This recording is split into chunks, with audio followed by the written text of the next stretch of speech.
supposed to be joined by our esteemed leader, Patience Malaba, to kick us off, but I also am cognizant that we have kind of a packed agenda today. So we might just go ahead and get started unless she joins in the next couple of seconds. But thanks to everyone for joining us today. We have a really great lineup of speakers to walk us through the new building emissions performance standards and the state clean building performance standards, and then talk a little bit about funding. We're here to answer questions that you might have, and talk a little bit about HDC's Decarbonize Affordable Housing Now work.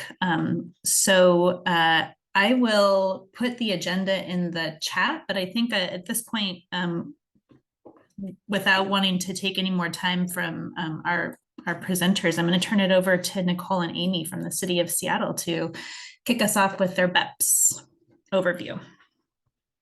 Great. Hi, I'll share my screen in just a second. I'm Nicole Ballinger. I'm the Building Emissions Performance Standard Program Manager, newly minted since our ordinances are passed just recently. And I've got Amy Fowler with me. Hi, I'm Amy Fowler, and I'm the Program Manager for our Clean Buildings Accelerator Program. So I'm going to share my screen here and then get it into presentation mode. Presentation mode. You can do it. There we go. All right. Hopefully everyone sees my first page here. So I'm at Office of Sustainability and Environment.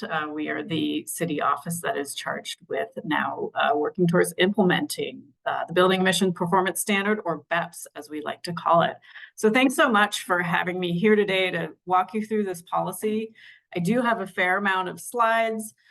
So what I will do is go fairly quickly through them, because a lot of them we can share this presentation and it's being recorded. I wanted to make sure everybody had it as a reference because sometimes there's information that may be relevant to other things in your line of work. But I am going to try to focus on the things that are most relevant to affordable housing. So walking through the background, some requirements, some of the pathways that we have to compliance, and then talking about city support and resources. And Amy will come in there and say a few words about our accelerator program. Great. So as I mentioned, BEPS passed just last December. It was a signature piece of policy by Mayor Harrell. He was surrounded by representatives from affordable housing, labor, and climate. So you can see your esteemed leader there in the image if you look closely. And so now that we have this policy passed, we're moving into this implementation period. But before I start talking all about BEPS, I want to just make sure we're level setting here and that everyone is clear on what are we talking about with building performance standards. So BPS basically require existing buildings to meet either carbon emissions or energy performance targets by specific deadlines. We use the word decarbonization, another word for reducing emissions as well. So Seattle is not alone in passing a BPS policy. On this map, the dots and states shaded in green either have an emissions or performance standard type BPS. Those in blue are working towards one. Looking a little bit back on how we got to this, we had more than 2 years to shape this policy and quite a bit of research beforehand internally, talking with other city partners, but the bulk of our stakeholder engagement was over 2 years. We had luckily had the Affordable Housing Task Force, who did an amazing job bringing together folks to specifically look at the challenges facing your industry. We also had our own technical advisory group that included affordable housing members. And then, as you can imagine, we talked with many other folks, building owners, labor trades, climate justice, and more.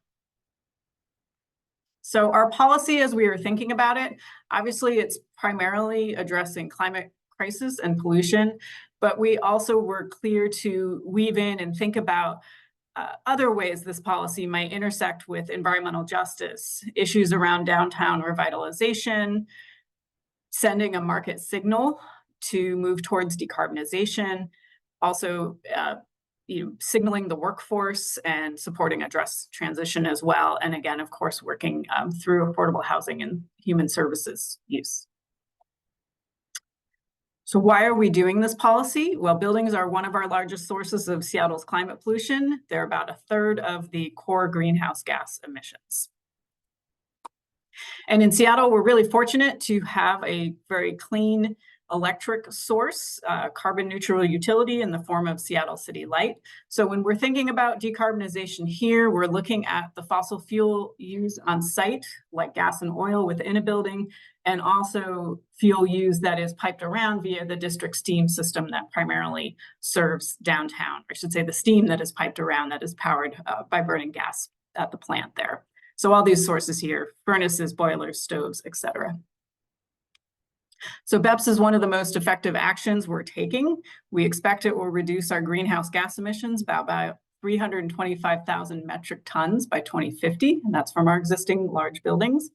In other words, that's a 27% decrease in all building-related emissions from a 2008 baseline. So it's a big chunk.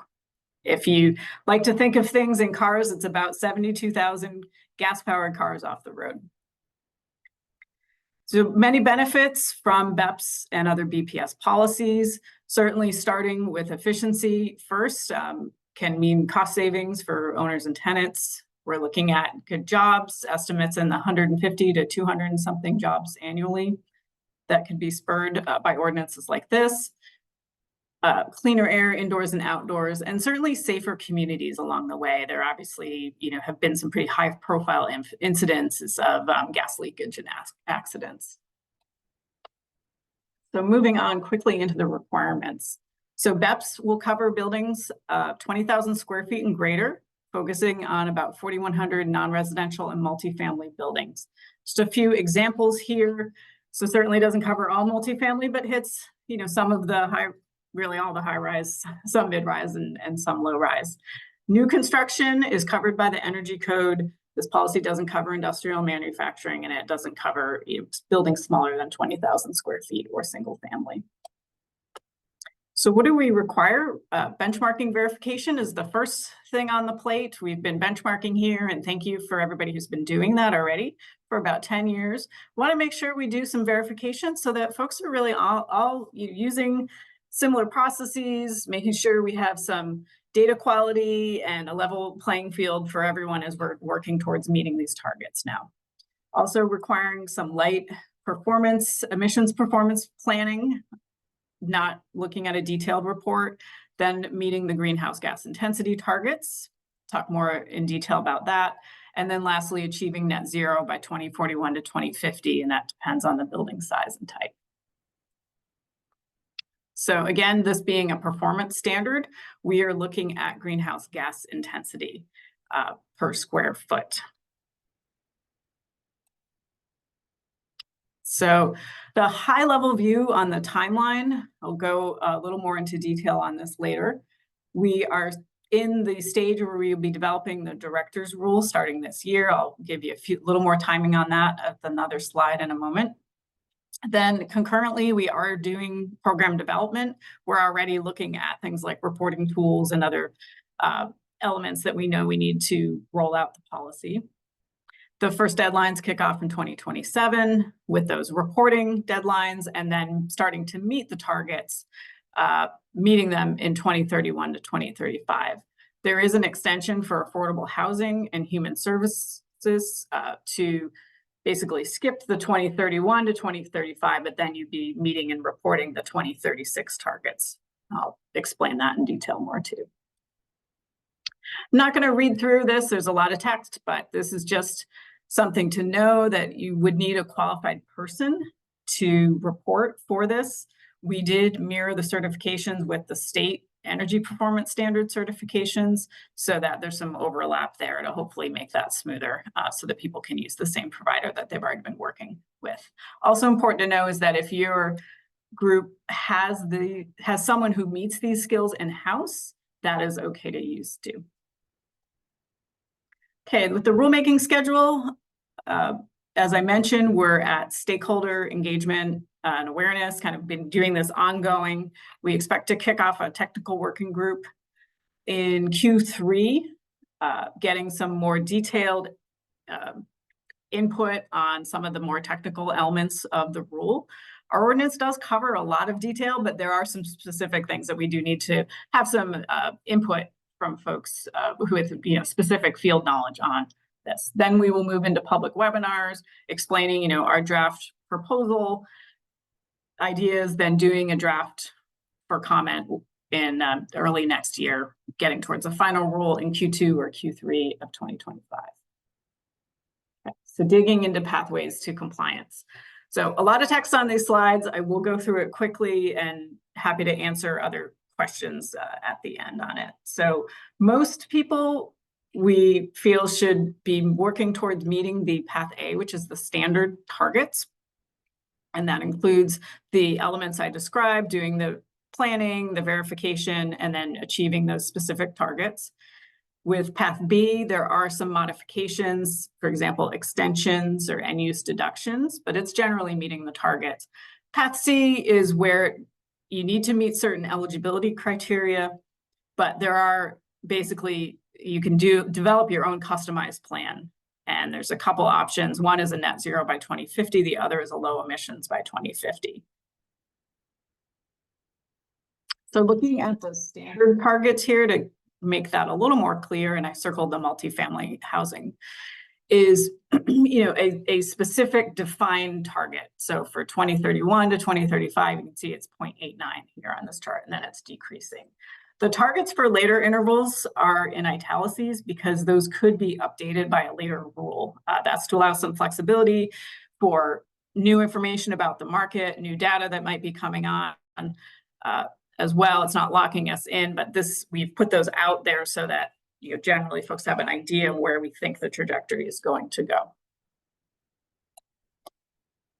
So for flexibility with Path A, really important to know that portfolios, buildings that are a campus or buildings that are kind of connected, say sharing a meter, could actually do their target as an aggregate of all space types. So you can report as a portfolio. So for example, if you all own 10 buildings that are spread across the city, you could combine those and report together.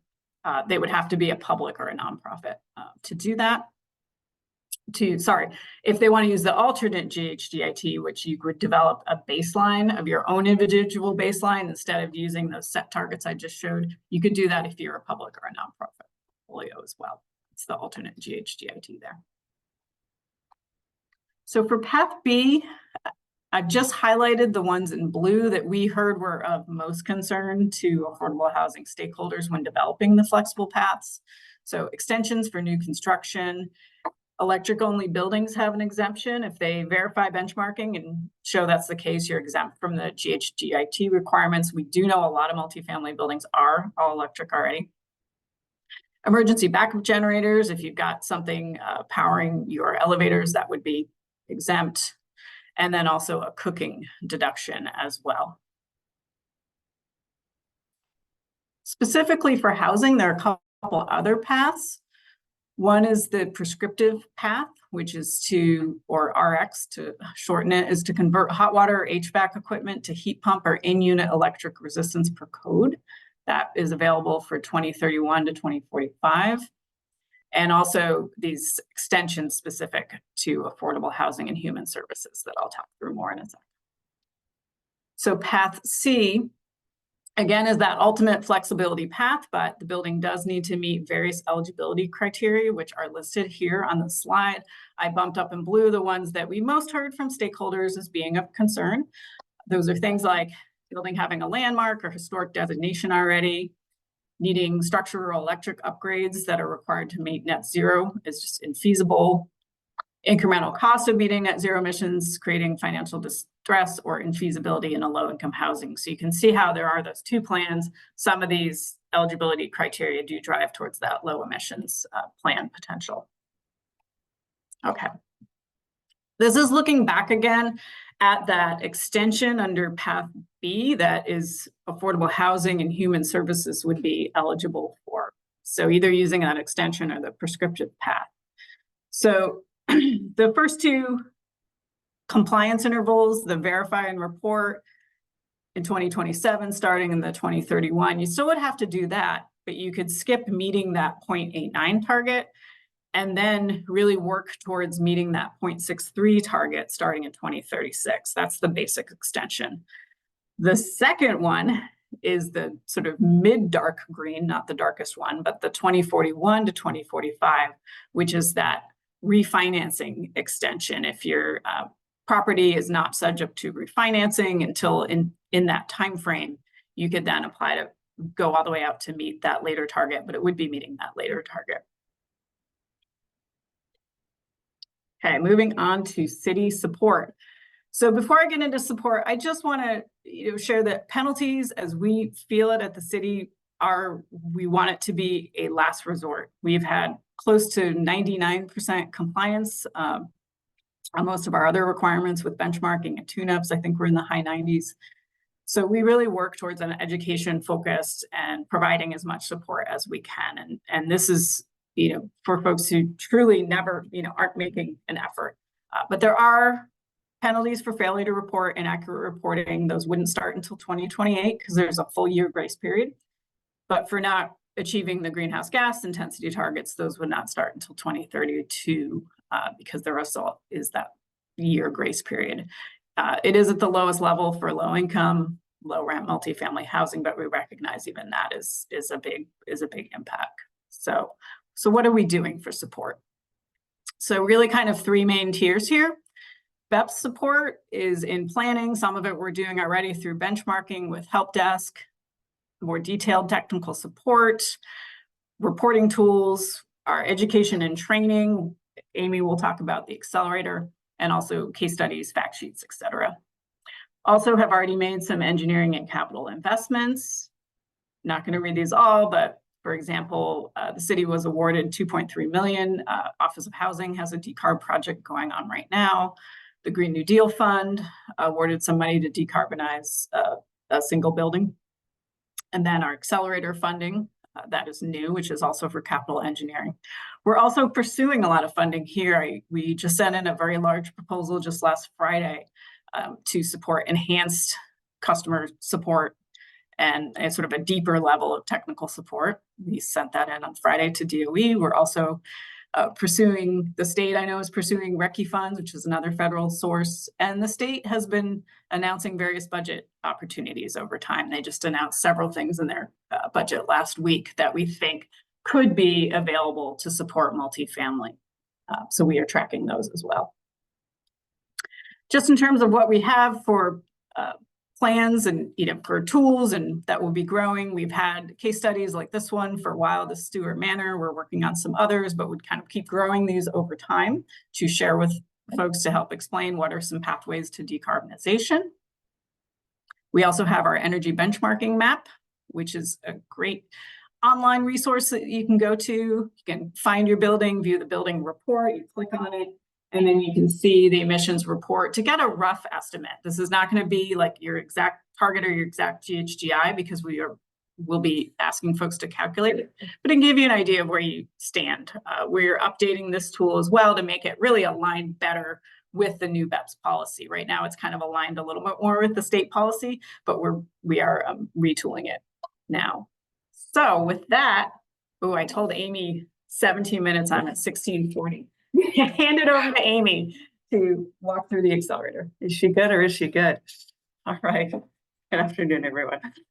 So I'm going to hit the lap button and see if I can get started again. All right. So the Seattle Clean Buildings Accelerator, as Nicole mentioned, OSC is supporting building owners in a variety of ways, and the accelerator is one of them.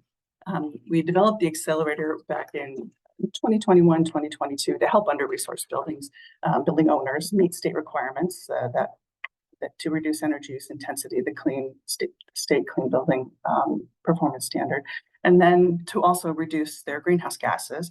And that it was launched in 2022 while BEPS was still under development. So our goal with the accelerator is to teach people to fish with the objectives of helping them understand those laws, identify opportunities to reduce their energy use and reduce emissions, develop the appropriate documentation that's required under those laws, and then meet the performance targets. There's two different options to go through and achieve those objectives. There's a self-led pathway that's on our website, lots of pre-recorded information, toolkits, templates, etc. And then we have our light coaching option that provides more customized support. Our priority audiences, particularly for our light coaching option, it's open to any Seattle building owner, and the online resources are open to anyone. But from the beginning, we've prioritized the under-resourced building owners for inclusion in our light coaching cohorts. Our emphasis has been on buildings in frontline communities, including buildings owned by nonprofits or with nonprofit tenants. Our emphasis is on buildings like small businesses, buildings that house small businesses, healthcare, museums, shelters, schools, community centers, et cetera. And more than 60% of our cohort members to date have been a member of one of those priority audiences.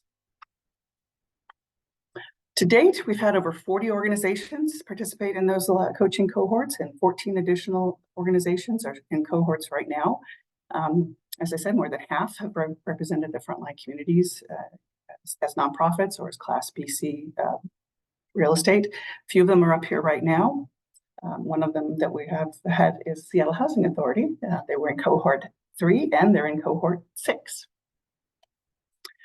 We've had some great responses from our participants. And here's one from the property manager of El Centro de la Raza. I'll stop for just a second and let you read that.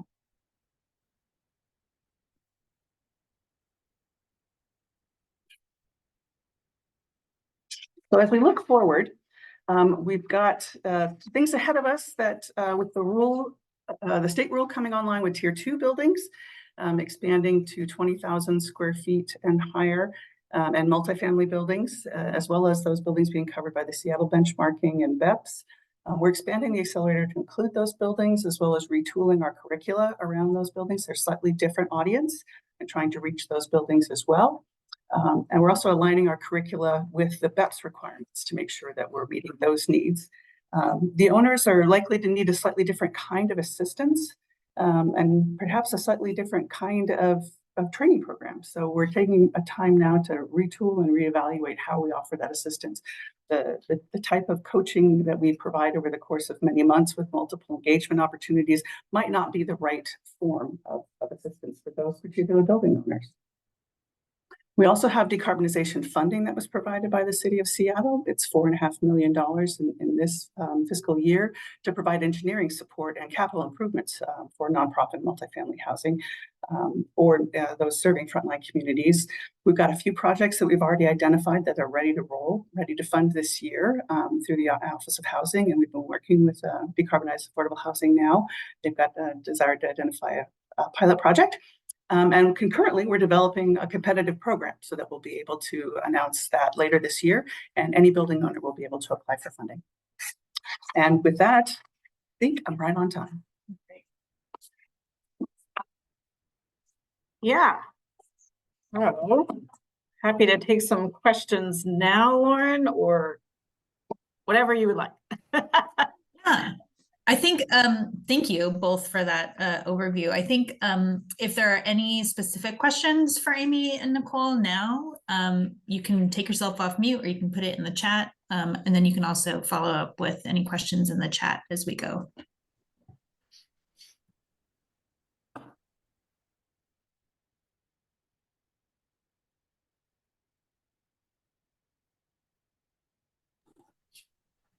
All right, I'm not hearing any. Patience, you've come off mute though. Yeah, just to thank Nicole and Amy for the excellent presentation that they gave.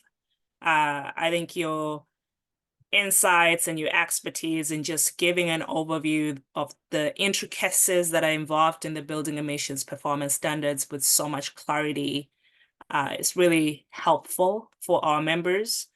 And it will help in implementation effectively. We view the pathways and the targets that were set in the policy as an obligation for the industry, and now how do we proactively build the capacity to get ahead of those requirements proactively in affordable housing. So not a question, but to commend your great work and just the collaborative nature of the partnership that we've had with OSE. And I'm sure there'll be questions about the state standards, which the next speaker will cover.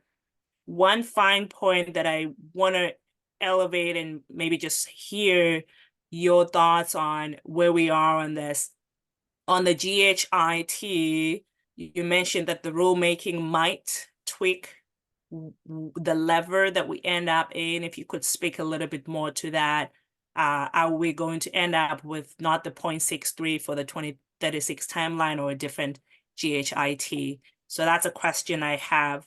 And then the second one, you spoke very eloquently about the support for providers. And if we could just in simple language say, reach out to who is that an Amy point of contact for providers, we want to be able to make sure that our members know who to reach out to in the point of support.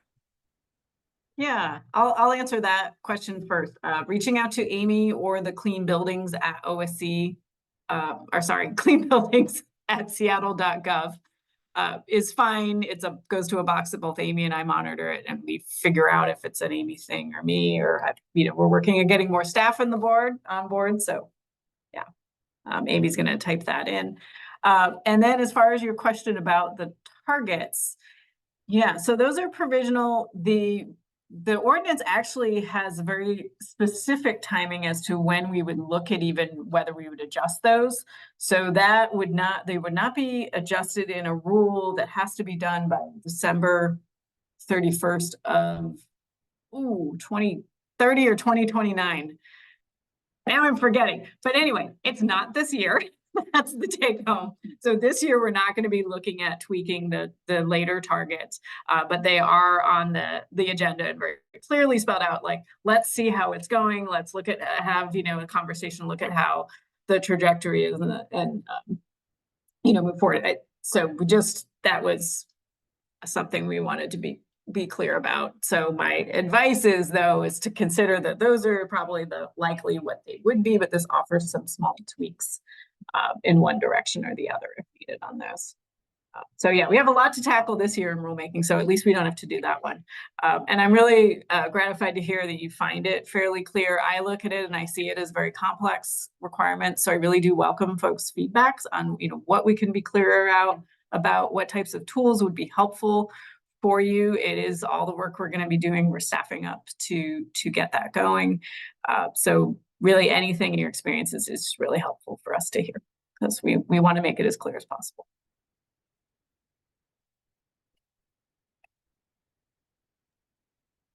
Great, thank you. Well, if folks have any additional questions, please go ahead and put them in the chat, and we can all monitor that and do our best to address any questions that come up. And with that, I'm going to turn it over to Michael Arndt with RDH Building Science, who's going to talk a little bit about the state clean building performance standard.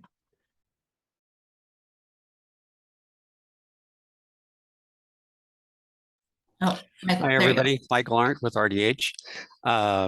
I see that there's several folks from Commerce on the line here, so they'll be able to speak up on some of the questions that may arise on this. This is going to be a very high level, quick coverage of what the requirements are. Let me share my screen. All righty.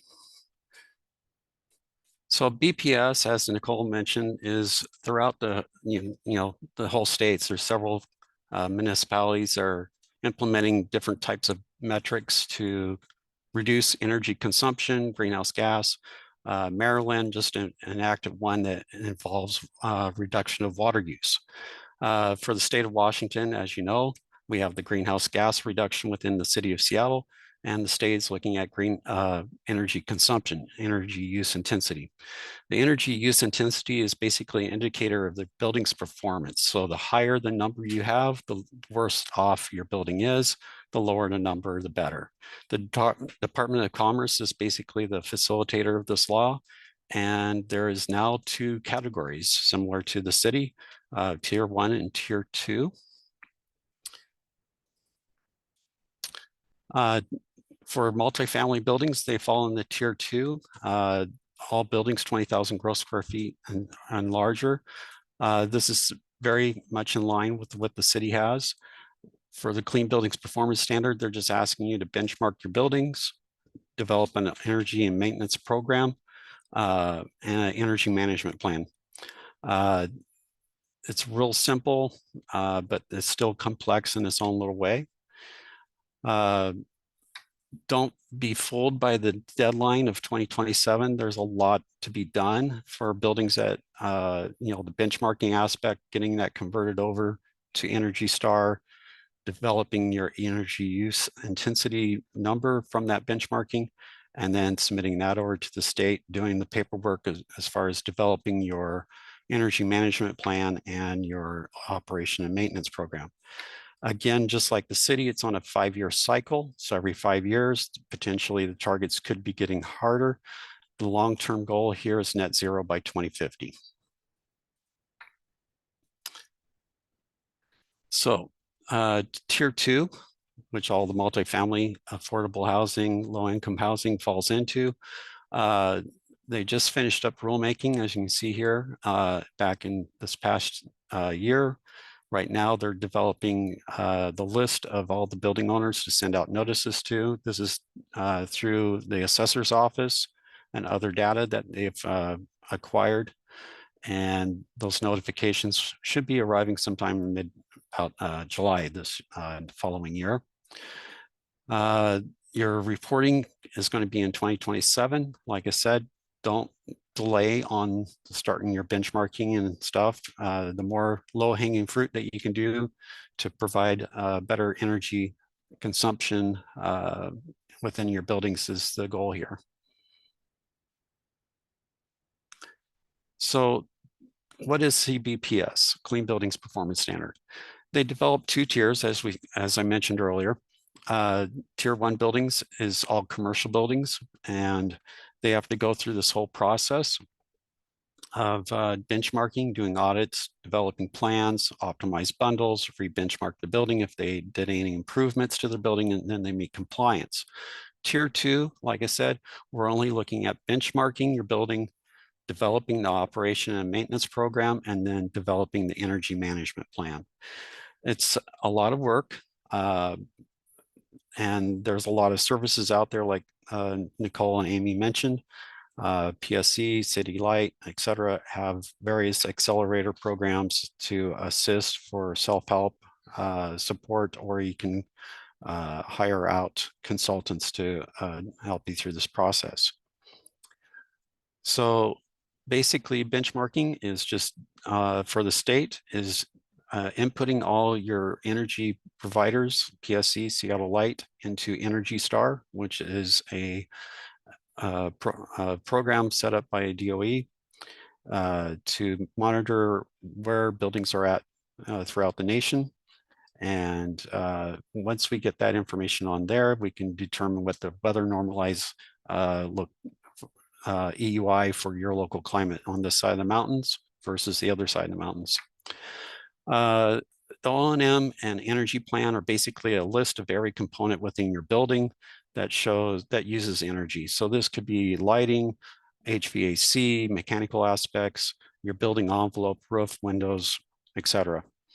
All this is provided into a list. You have to indicate where the life cycle is for each of these different components, and then update your capital expenditure plan showing how you're going to replace the various components through its life cycle down to net zero. Along with this is you also want to notify your tenants on how to conserve energy within their own spaces. The state has energy use intensity targets already set for tier 1, but not tier 2 yet. That'll be coming at a later date. Audits are only mandatory for tier 1. There's no audits required for tier 2 buildings. So as you're doing your benchmarking, you want to kind of figure out where your building is at. You guys have been benchmarking through the City of Seattle's program. Now we're going to be benchmarking through a different portal, which is the Energy Star portal. When you benchmark through that, what should you be looking for? Generally here in Washington, under the tier 2 rules for multifamily buildings, you want to shoot for an energy use intensity of 32 within multifamily buildings. This target has not been set for tier 2 buildings. This is just a guide to help you kind of get to that point between now and your target date in the future. There is some very specific responsibilities for very specific roles that the state came up with, similar to what Nicole shared in her slide. Building manager, building operator, and building energy manager. These are very specific responsibilities everybody has.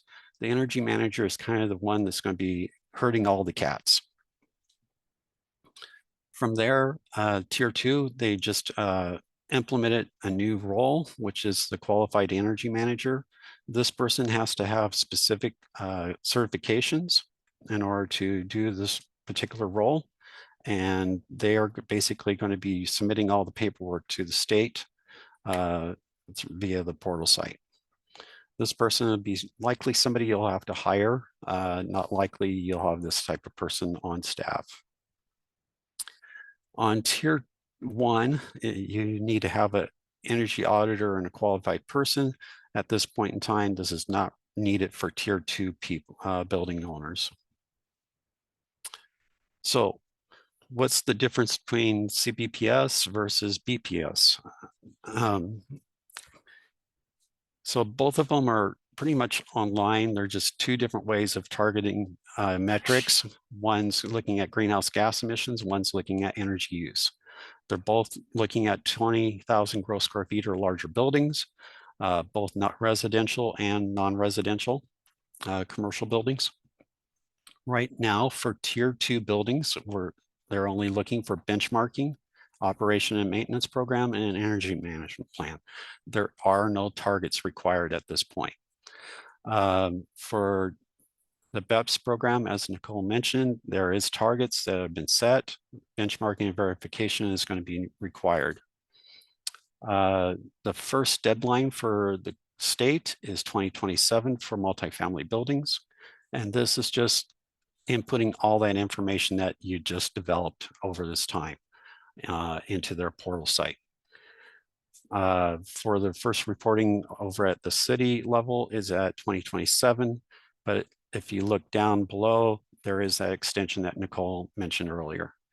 The first target deadline for the state is going to be after 2030 when the next rulemaking is being completed. For the state, alternative compliances, there's 3 different. Don't need to jump in, but I think Sure. your slides might not be forwarding. Oh, sorry. Yeah, There we go. Sorry. that's all right. Just All right. wanted Thank you. to, yeah. Wasn't sure if it was me. So, Yep. there you go. All right. Sorry about that. So I just went through this. Alternative compliances for the Washington State has 3 different pathways as well, as similar to the city.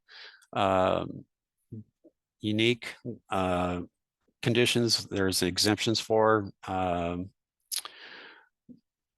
certain buildings. For the reporting, there is qualifications for some specific roles. There is, like we've mentioned before, there's Seattle City Light, Puget Sound Energy, SPU, et cetera, have various accelerators in place to provide assistance on this. There is an early adopter incentive program for the state, for the city. There's something in the works. There is penalties for the state. It's $1 per square foot. There is a penalty calculator on the website for that. For the BEPS program, similar, but it's a more significant amount. There's a lot of resources out there. The Commerce Department has a great website they've been updating on a regular basis to provide you a lot of guidance as far as that. There's the ASHRAE 100 guidebook that RDH developed that was used to create this program. Clean Buildings 101 on YouTube is a great kind of introduction class for people to kind of follow what the whole purpose of this and the goal is.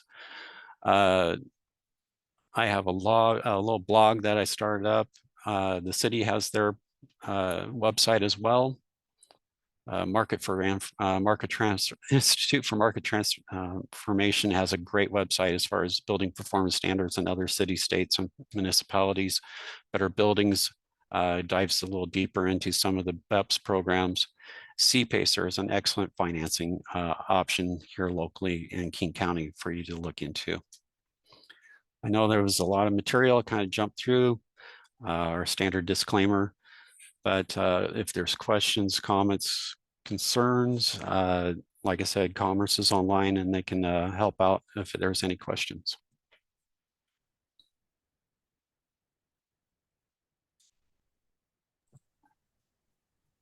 Great.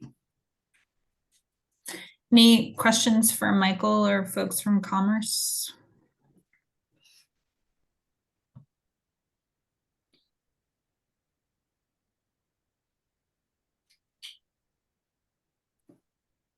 All right, well, feel free to put any questions in the chat. And again, we'll make these slides available as well as the recording after our time together. I think with that, I'm going to hand it over to Alistair Jackson with O'Brien 360, who is going to talk a little bit about the resilient retrofit audits and demonstration projects that we've got going on. Great. Am I controlling? Should I share my deck or are you guys going to? If you want to share your deck, Alistair, but I also can if you need me to. Okay. Let's go ahead and just fingers crossed, see what happens.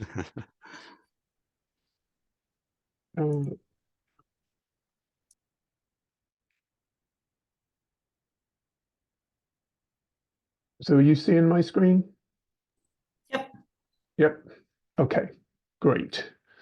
So I'll buzz through fairly quickly. Hello, everybody. I'm Alistair Jackson with O'Brien 360, proud member of HDC, been actively involved in the exemplary building program, and we also participated in the resilient retrofits phase of this kind of study of what building performance standards we're going to do as far as affordable housing was concerned. And that effort started back in about 2020 when there were some other things going on, as you may remember. And most of the work was done through 21 and 22, report published in 23. I am going to revisit some of what you've already seen because I think it's always worth repeating things multiple times just to embed them. We've already just seen from Michael this tier 2 timeline. This July 27 reporting date is an important one, and I am going to kind of put some pressure on the reporting timeline, the preparation for getting here, because it is really important. There is a lot to do, and it's coming up very rapidly. Then I'm going to mash up the building emissions performance standard in Seattle, revisit this one that Nicole has already presented, because clearly we're in a similar time frame here, beginning in 27, the requirement for reporting, planning, and so on. And then into this implementation phase for most of the people listening. 2036 is the first time that you'll be required to comply.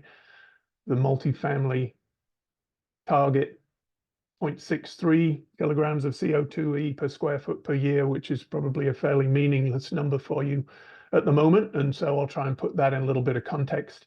But I did want to just mash these timelines together a little bit, and kind of call attention to how all these things line up and how they align with another really key piece of legislation in the state, which again puts us kind of in the leadership group as far as making progress on this issue, and that's the Clean Energy Transformation Act. So the deadline that we'll see some kind of compliance likely coming up in terms of compliance requirements for tier 2 lines up very closely with the building emissions performance standard. It also lines up with the 2030 target for the state of having greenhouse gas neutral electricity in the grid across the state. That's a pretty ambitious target. We'll see if we're actually able to hit it. But I think it's another really key milestone to understand in this conversation about decarbonization. What does our electricity look like in terms of carbon emissions? Here in Seattle, we have this big advantage that we have basically zero emissions electricity versus what it looks like elsewhere in the state. And for a lot of you, you may well have buildings outside of the city of Seattle as well. And so understanding how those things relate, I think, is really key. And then looking out to our ultimate compliance deadline, where the intent is that all the electricity distributed through the state of Washington should be 100% clean, zero emissions electricity in this kind of 2046 to 2050 timeframe. So just think it's important to kind of understand that bigger context here in this conversation.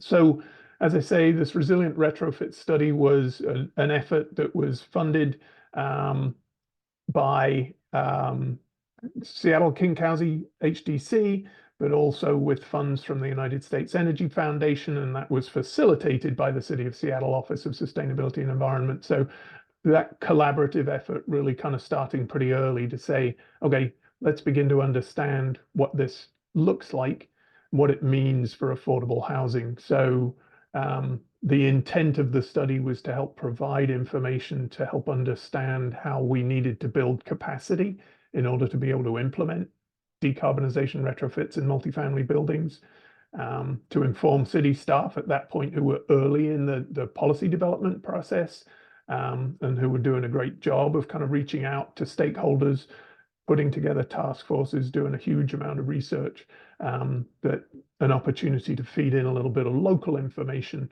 about real buildings and what this might actually mean for them. And then from there to identify appropriate policy pathways to help mitigate the impact on both subsidized housing, but also on naturally occurring affordable housing, and to some extent into the market rate affordable housing space as well, because all of them have different needs, different requirements, different opportunities. And I think the policy, the legislation as it has resulted has really done a great job of reflecting a lot of those needs and challenges faced by different sectors of the space. So we started off, actually, I think we have ultimately 11 projects here in the list. There were actually 13 projects in the list at the beginning, but 2 of them we were never able to actually schedule audits of the physical building. So we had some study data on 13 buildings, but only actually performed the audit component of this study on 11 buildings.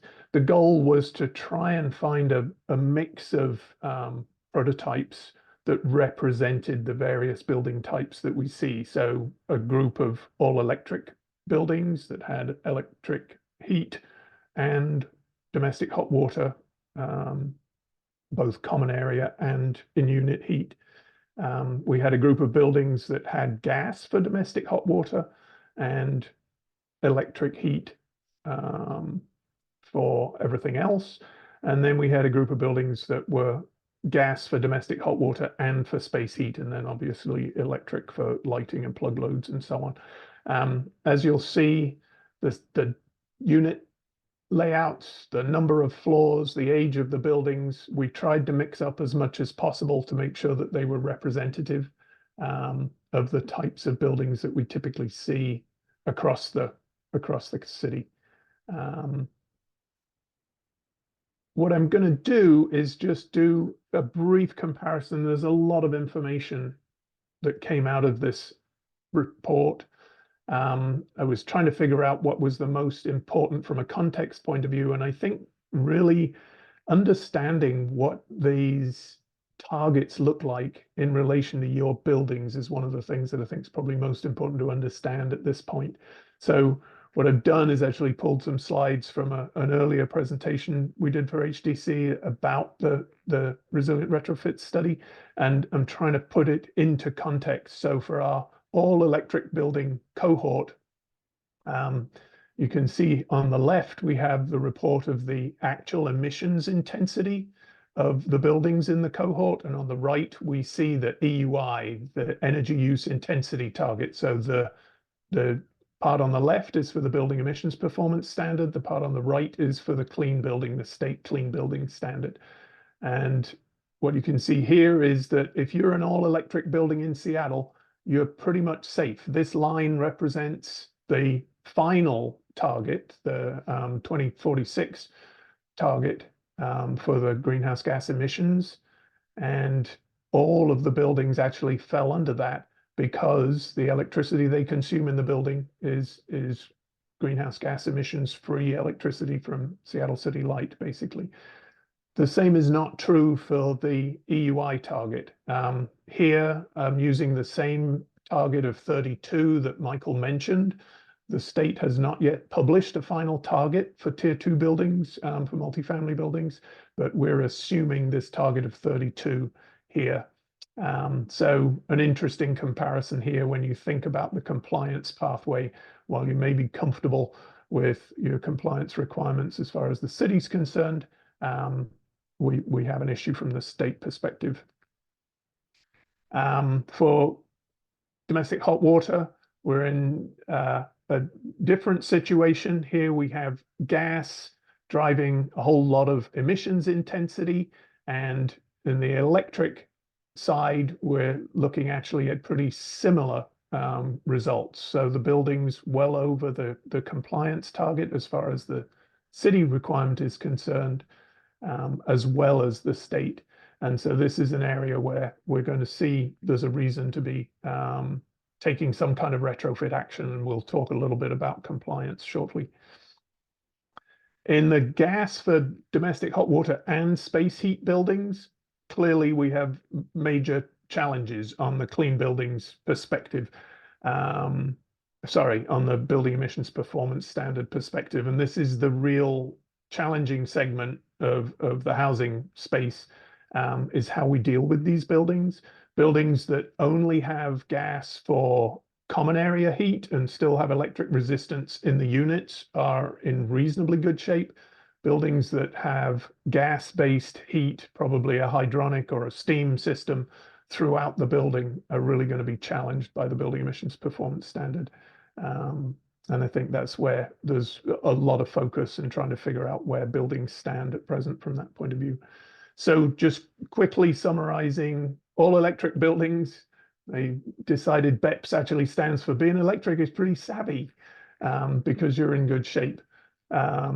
And there is a compliance pathway for all electric buildings, and that makes the building emissions performance standard fairly straightforward. With the clean building standard, it is likely you may still be required to do some sort of upgrade, though, in order to meet that 32 EUI target.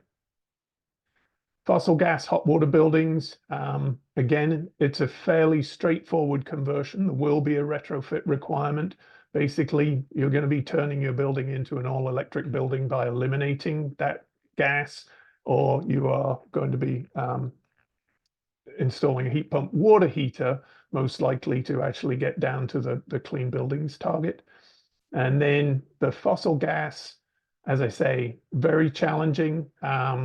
I think the important thing here to think about is forward planning.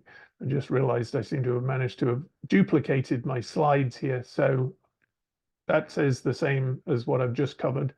I'm going to jump on quickly, just conscious of time, into this, just to kind of add some qualification, I think, about why time is of essence for everybody. I think that you all probably know your buildings really well, but you may not know them in the way that you need to know them in order to understand your compliance pathways and your compliance options. There's a huge amount of effort going into developing rules, developing policy, bringing up the capacity, as I mentioned, how we build capacity in the market to take on this challenge. The city is putting a lot of resources in place, but it's going to take time. It's difficult finding people, hiring people, building infrastructure, building systems. And so the sooner you can get your projects into the queue to start thinking about how to address these issues, the better. And I've kind of just listed out some of the things that some of these obviously are important. We know the fuel types. We know whether we have central versus distributed systems. Benchmarking, everybody thinks they have their head around it to some degree. What we see consistently is that the quality of data and the benchmarking still has challenges. We're seeing challenges particularly on the PSE side right now because of some changes in their processes and vendors and so on. So even just resourcing to make sure that you are providing your benchmarking data and getting it in the platform, whether it's the Seattle benchmarking or Energy Star Portfolio Manager, getting that information out, really, really important. Being able to do detailed load analysis to understand how your buildings actually perform. Understanding if you're in a gas building that was built as a gas building, designed as a gas building, you may have some challenges as far as electrical headspace, but either in the building or potentially in the infrastructure in the street. And so understanding those limitations and knowing which compliance pathway or exception you might need to slot into is going to be really important. So a lot to do there.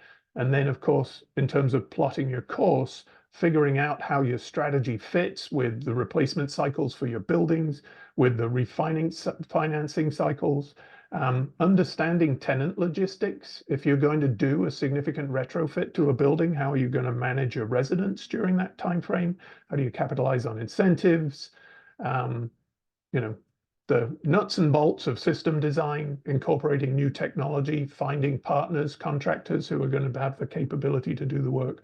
Lots and lots to do, and I think that's all sort of key and critical. My last set of slides just touch on net zero. I think I'm actually going to skip because I'm at time. I won't say more here, just except to say that I think while 2046 is a long way away, plotting a path so that you are where you want to be by the time you get to that point, I think is going to be really key. As Nicole pointed out, all the details are not yet pinned down from a rulemaking perspective, and the same is true for the Clean Building Standards. So again, the choices you make in terms of which path you put yourself and your buildings and your portfolio on right now are really important in terms of how easily you can make adjustments as we move down the road. So yeah, just start sooner and then get ahead of the curve as much as possible is my best recommendation. And with that, if anybody's got any questions, I'll happily take them.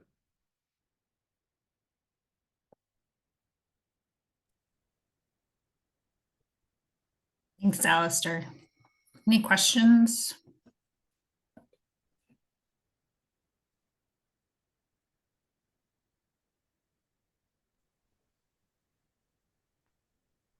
Great. Again, please feel free to put any questions in the chat as we go along. So I think now I'm turning it over to Kimberly Lowen with Elevate to talk a little bit about some of our current efforts with the DAHN group, Decarbonize Affordable Housing Now. Thanks, Lauren. Hey, everyone. I'm going to just share my screen here.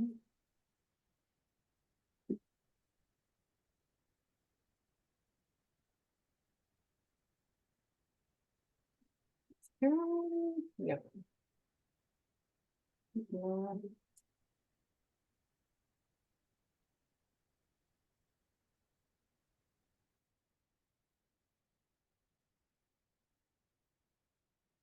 Everyone see my screen? I'm not sure if that's the way my screen's. Yeah. Yep. Thank you. Thank you. That's not clear to me in the beginning. Appreciate the patience. Yeah, hey everyone. Just a quick introduce myself. I'm Kimberly Lowen with Elevate. I am one of the co-chairs of Decarbonize Affordable Housing Now task force. The other co-chair is Riley Lynch from 2030 District. So I'm just going to spend a little bit of time talking about the collaborative effort underway to support the affordable housing community in implementing the building performance standards that you have just heard all about. I really view this work as a continuation, or we all, I think, view this work as a continuation of everything that's been discussed, specifically the resilient retrofit work that Alistair just talked about. And I like to view DAHN as like, we have numerous resources available, as folks have shared. Amy talked about the accelerator. There's various resources, and the way I like to view what we're trying to like stand up with DAHN is really a larger umbrella of connecting and mapping all these different resources and needs. Alistair talked about building the structures and systems needed to implement the building performance standards, specifically in the affordable housing community. So coming together in a collaborative effort to make sure we have those resources and tools available for the community to implement. So as Alistair said, there's lots and lots to do. And I really view the intention of DAHN as to really help the affordable housing community implement and meet all the building performance standards that just been talked about. So quick overview, I kind of just said most of this, but just to share what the DAHN program is really aims to grow the capacity of the affordable housing community to plan and implement retrofits. So the program development is underway. I want to make that really clear. I'll talk about what we've kind of been up to thus far, but the program development is underway. This is an effort that discussions have been going on, but are really trying to figure out how we can best build these structures and build these systems. So here are kind of the overview, and just want to highlight at the bottom, like a big part of this is to expand research, facilitate this the collaboration that's really needed to have the technical assistance and resources available through kind of a one-stop shop model. We have all the resources kind of across the city and the region to, again, help implement BEPS as well as the state building performance standards. So just wanted to quick share this slide. The current participants are up on the slide of who's really been attending task force meetings. We've been having monthly task force meetings for DAHN. We continue to bring more folks in as the work kind of expands and we get different work streams flowing. We anticipate very much that there is a lot more to do and many more folks will be involved, specifically, I think, HDC members and beyond, but wanted to at least share this is the group thus far who's kind of been coming together, thinking through how we can launch and get the program launched and build the resources out. So I want to just thank everyone who is in the room here for your participation in DAHN. It's been great to get those conversations going and start kind of thinking through the collaboration. So I want to just highlight the program goals that the DAHN Task Force has kind of named and defined. This first one really is making sure we're talking about building out resources and structure for portfolio planning for housing providers, as well as the building level retrofit implementation. So really defining that those two are needed to help support the affordable housing community. And again, meeting these standards, we need the portfolio planning long-term, but we also need to be helping get the resources and technical assistance needed building by building to actually get the retrofits complete to meet the standards. And number two is really about demonstrate and learn together. We've heard, I'll go into this a little bit later, but we just heard Alistair talk about some of the resilient retrofits and demonstration projects. So one of the other things we're working on right now is really developing a pipeline so we can have a demonstration project ready. And then again, is about demonstrating that we can do this, but also about starting to build that collaboration, figuring out what resources we have, where there might be gaps, and learning together as we work on that one demonstration project. And this third piece, I just wanted to name a few of the partners. I've put some of them on the screen who've already been participating, but again, this really is about a deeply integrated approach and collaboration. Really working with government agencies, Seattle Office of Housing, OSC has been very, very involved with Seattle City Lights, and also wanting King County Housing Authority, and then Washington State Housing Finance Commission and Department of Commerce, just to name some of the government agencies that we've been have been collaborating and will be bringing in to help collaborate across this effort. And then the last thing I kind of just mentioned, but was making sure we're engaging jurisdictions outside the city of Seattle to understand how we can incorporate, again, not just the Seattle BPS, but the larger statewide efforts, and again, make this a regional effort. And then I just wanted to quick touch on the high level. We do have a pretty detailed work plan that's kind of laid out what we're working on for this year, 2024. But just wanted to outline the different work streams. And again, I'm just coming back to what Alistair, you said, there's lots of work to do. So just seeing all these different work streams that I think Alistair touched on a lot. The little asterisks are the areas that we've already started with the DAHN task force. So just kind of wanted to name the objectives really is getting kind of a consistent theme going or consistent cadence going with these monthly meetings, getting some subgroups going to work on specific projects. One of the goals really this year, objectives, is to complete that demonstration projects and build out the resources and structure for the portfolio planning implementation of the building retrofits, and then start again thinking to have a plan for outreach for all the housing providers, contractors, and workforce, as we know that's a huge piece, and then funding for this, as well as if there's any additional policy needed. So the work plan for DAHN is really looking across all those different work streams, and starting to think through again, what are the priorities for those. And then this is my second to last slide, and I will wrap up and leave some time for questions, but wanted to just kind of share, there is a demonstration project section underway that we've started from that list that Alistair shared of the demonstration projects. But we are really, again, just looking to get one project done, at least all the scope clear and the funding allocated.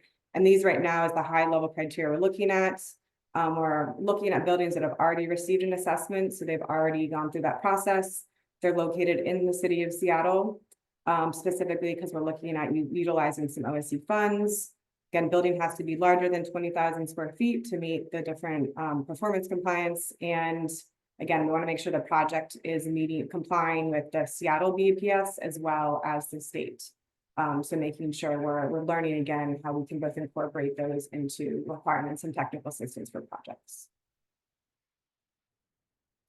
And that is all the information I have. I am happy. I think there is some time here for questions, but again, just wanted to give an overview of the DAHN task force. We meet monthly, kind of what we're thinking about for our goals, some of the work underway, and I anticipate many of the folks in the call probably will be involved at some point. So yeah, I'll turn it over if there's any questions for anyone or anything I missed that anyone else, because others in this call have been involved in DAHN. Anything else anyone wants to add that felt I have missed, feel free to jump in.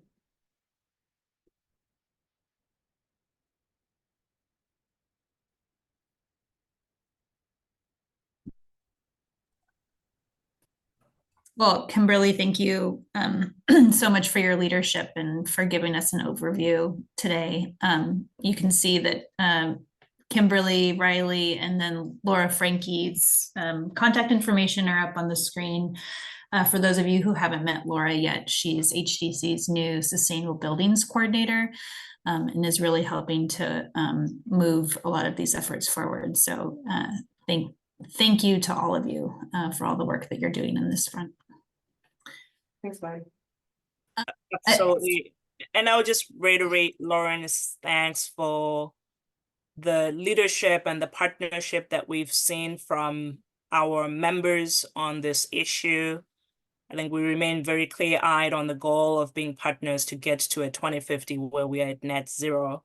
And we understand that that's going to take a lot of capacity building, a lot of proactive planning on our part.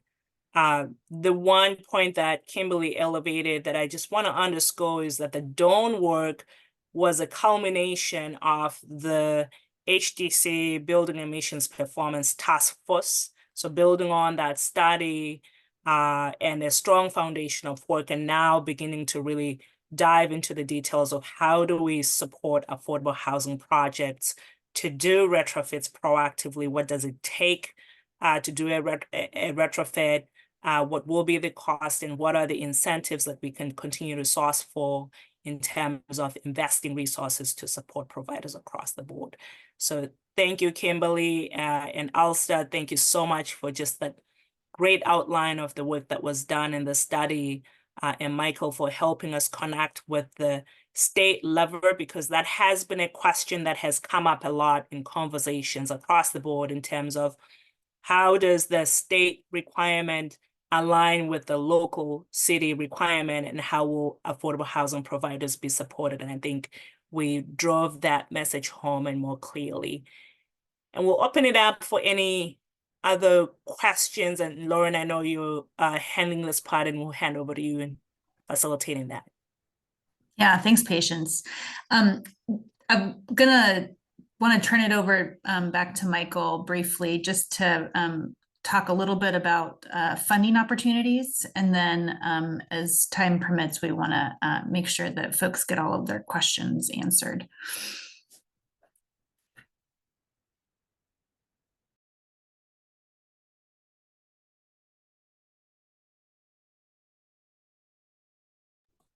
Michael, you're muted.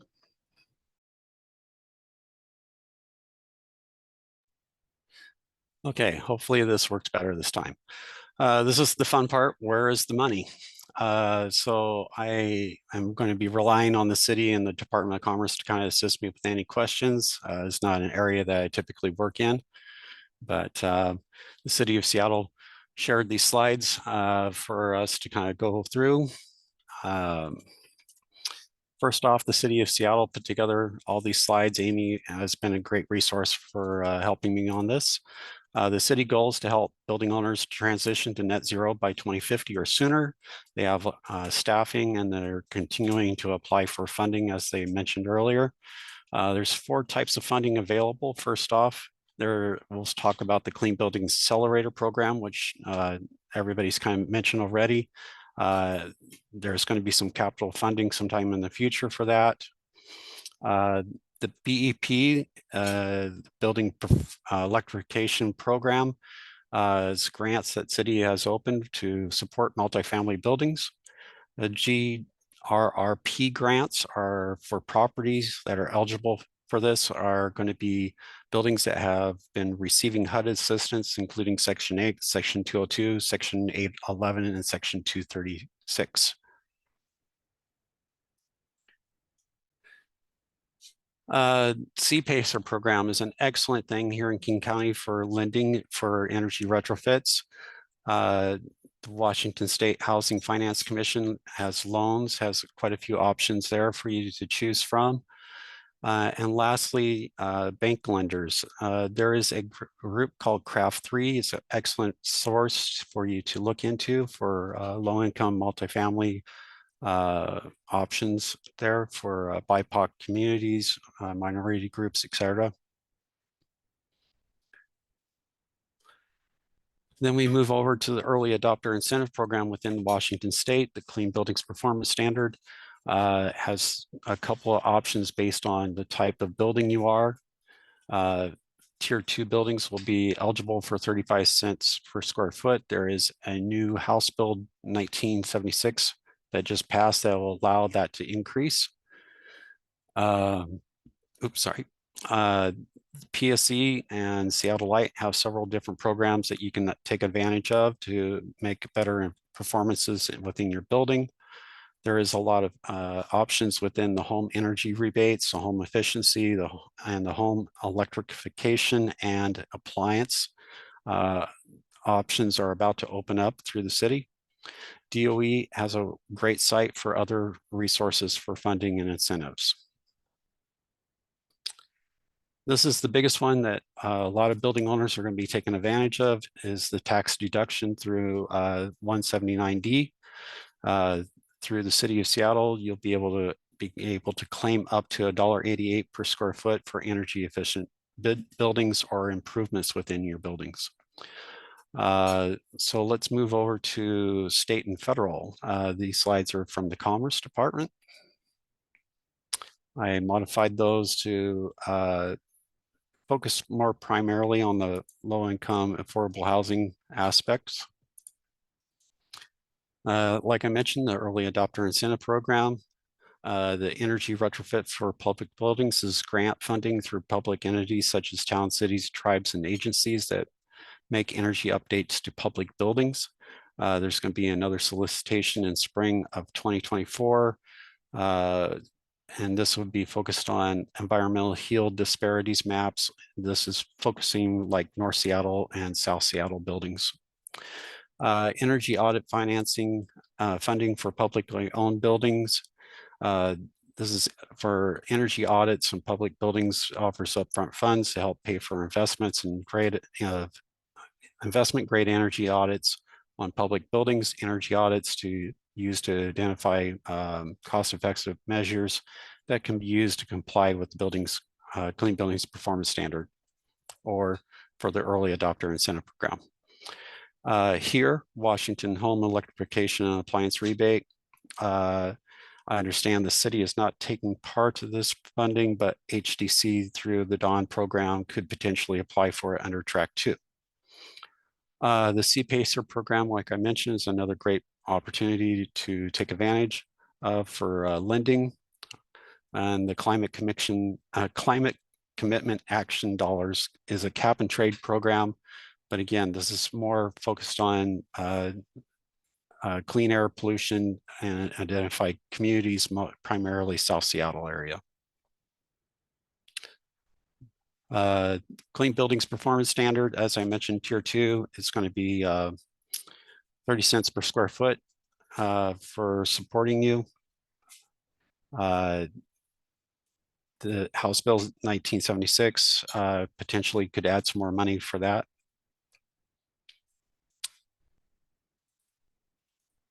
And lastly, the tax incentive credits. It's a dollar for dollar credit invested in renewable energy and properties, mostly solar developments, tax deductions, modifications to the 179 that the city already mentioned in their slide. The GRRP grants, which I already mentioned. The new one that we haven't talked about yet is the Greenhouse Gas Reduction Fund, which is a historic new EPA program created by the Inflation Reduction Act. This is the first kind of nationwide scale to provide nearly $27 billion in competitive grants to mobilize financing, leveraging private community capital for clean building and climate projects. The emphasis on projects benefiting low income and disadvantaged communities. The 3 programs are looking at our National Clean Investment Fund, the Clean Communities Investment Accelerator, and Solar for All. And again, the DOE has the Home Electrification Program as well. And that's all I got.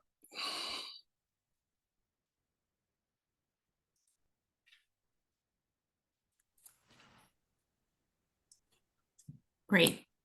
Thanks, Michael. We've got a couple of minutes if there's questions from folks for any of our presenters today on anything that you've heard. I just wanted to make a quick clarification. I'm going to make sure there's time for questions from the audience, but just that 179D, that's the federal tax deduction. That city does not have involvement in that. Just to clarify, I think I heard mention of city. No, that's our IRS friends. The interesting component of that is that for nonprofits, if you're tax free there, you could actually assign that payment to a vendor who might be doing the work in your facility. So you can still take advantage of that. But yeah.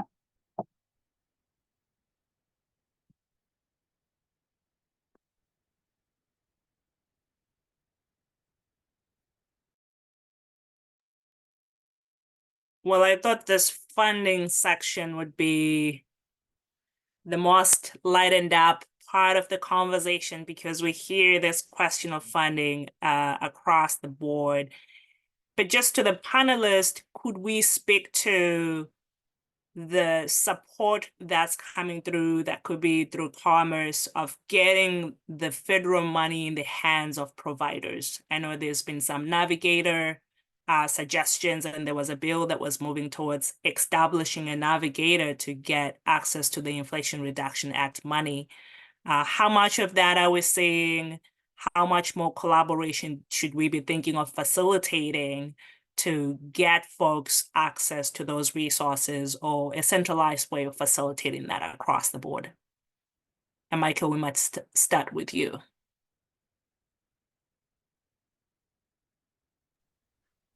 That one I'm not going to be the great one to answer on. I'm sorry. Like I said, I'm very new to the funding side of things, so I'm going to have to refer to one of the others.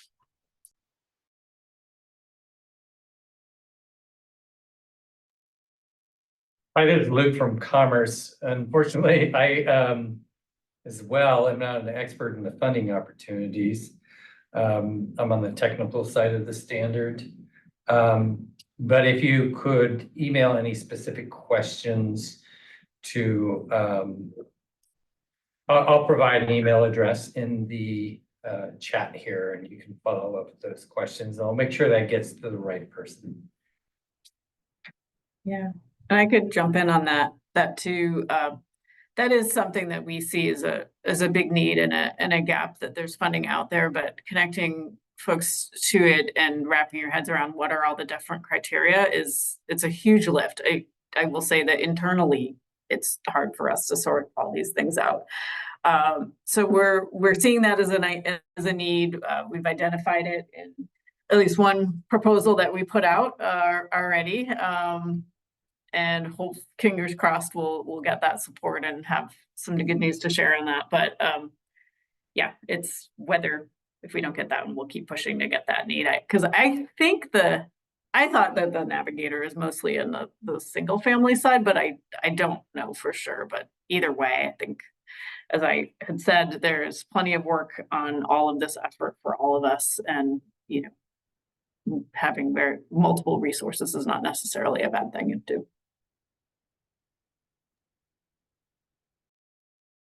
I can just share from the perspective of Elevate completing many multifamily retrofits over 20 years, that I think we know that the specifically affordable housing community is going to need support, and we can't expect individual housing providers to be navigating that on their own or figuring this out on their own. And so I think that is, again, one of the main reasons behind DAHN, but I just think we need to keep that in mind, that it's time, it's funding, it's resources, but it's also just figuring it out. And it's also really stressful sometimes to figure that out when they've already have so many other things on their plate that's going on. So I just think that's really important. And so having that central place, resource hub where you have that information. What I'm really hoping with DAHN is that, Nicole, to your point, we're all trying to figure this out, right? And so we're not duplicating the work, but we have now this, all these folks talking, and we can figure out who's doing what. And so we're not duplicating it and have that central place. I also just wanted to name the Ship Zero. Folks are familiar with the Building Decarb Statewide Alliance is doing a lot of work around talking to Commerce regularly about program design, CCA money that's coming out, state funding as well as federal money, and making sure we're trying to align that as much as possible, as well as make sure it gets to the folks who need it the most. And so, Patience, your question just made me remember I'm in both those spaces, and probably others are too, but making sure we're connecting that policy discussion and program design with the implementation side. And Elevate is in both of those, but just a thank you for that reminder of maybe there's ways we can kind of share more of that information and make sure we're connecting those different dots and making sure there's collaboration across that effort as well. And I guess last thing is the navigator. I think it is potentially becoming multifamily, but I don't think those dollars are available until 2025, right? So I think we can help.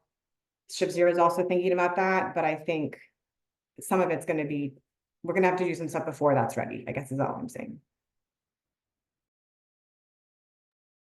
Absolutely. I mean, there's so much more work to ensuring that we have an integrated approach, and that's been the vision with DAHN to get us there. Let's have all of the key departments working together, helping support providers in one platform, and we'll continue to build on that.